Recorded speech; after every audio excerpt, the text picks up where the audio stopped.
You know how every school has that one person who just knows how to ruin your day. For Ava, that person was Noah. With his perfect smirk, top grades, and smug attitude, he wasn't just the golden boy, he was her nightmare. And unfortunately, they were now desk partners for the semester. From the moment he slouched into the seat beside her in chemistry class, Ava could feel it. This semester was going to be war.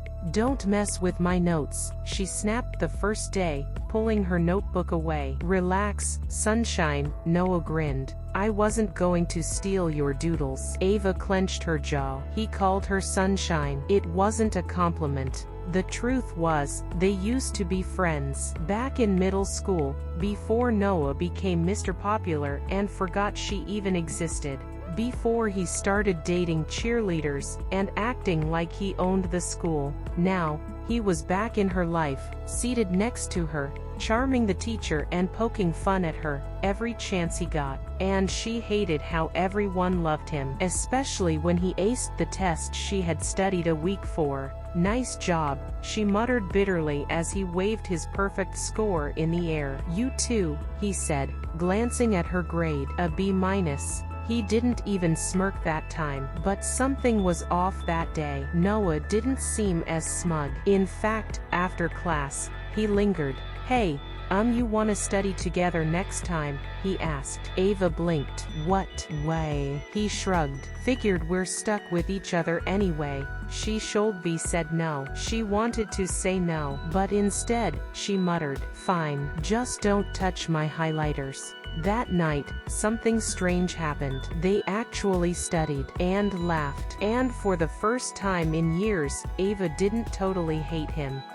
Ava wasn't sure when the late-night study sessions became something she looked forward to. It started innocent enough, texting homework questions, reviewing flashcards, swapping snacks. But soon, it turned into laughing at dumb memes, sharing playlists, and awkward silences filled with something unspoken. Noah wasn't the same guy she remembered from middle school. Sure, he was still cocky at times, but he listened when she talked. Really listened. And when her cat got sick, he stayed on the call with her past midnight just to make sure she was okay. One afternoon, they studied in the library, and Ava caught herself watching him while he read. He was mumbling under his breath, trying to memorize a formula, and biting the inside of his cheek in concentration. "Why was that cute?" She shook her head. "This is pointless," he groaned, flopping back in the chair. "I'm never going to remember this." "You just need a better mnemonic," she smirked. "Here, try this." As she leaned over to show him, their hands brushed. Neither of them moved. For a second, time paused. Then Noah whispered, "Thanks for not giving up on me. I didn't really have a choice," Ava joked, trying to break the moment. But her heart was racing, and his eyes didn't move from hers. Later that night, she told herself it was nothing, just chemistry, literally. But deep down, something had shifted. And when Noah walked her to her locker the next day, something he never used to do, people noticed. Whispers followed them down the hallway. Her friends raised their eyebrows. Noah's usual crew looked confused. "Are you two like a thing now?" her best friend Jess asked, trying to sound casual. "No," Ava snapped. "We're just studying." But even she didn't sound convinced.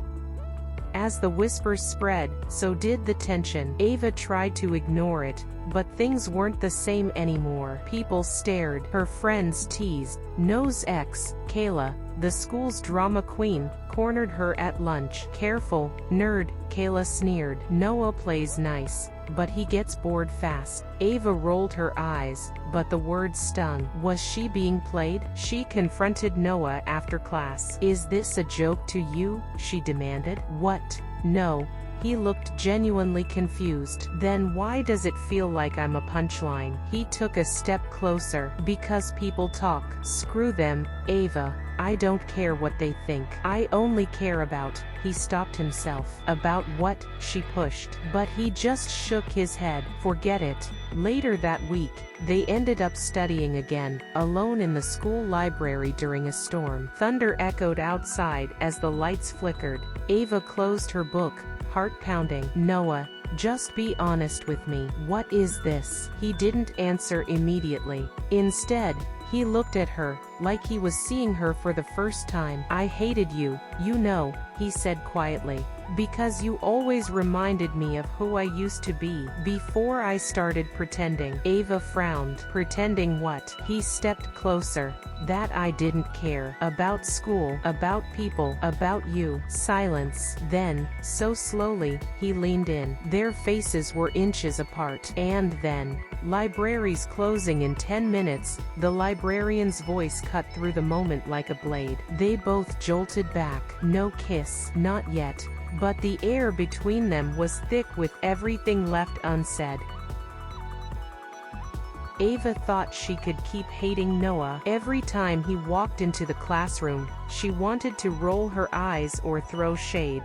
But her heart had other plans. It beat a little faster when he smiled. Yeah, that smile, the one that used to annoy her, now felt warm. One evening, Ava was lying on her bed with Jess. Jess casually asked, "You still hate Noah, right?" Ava tried to chuckle, but something twisted inside her. Yeah, I mean, I should. Right.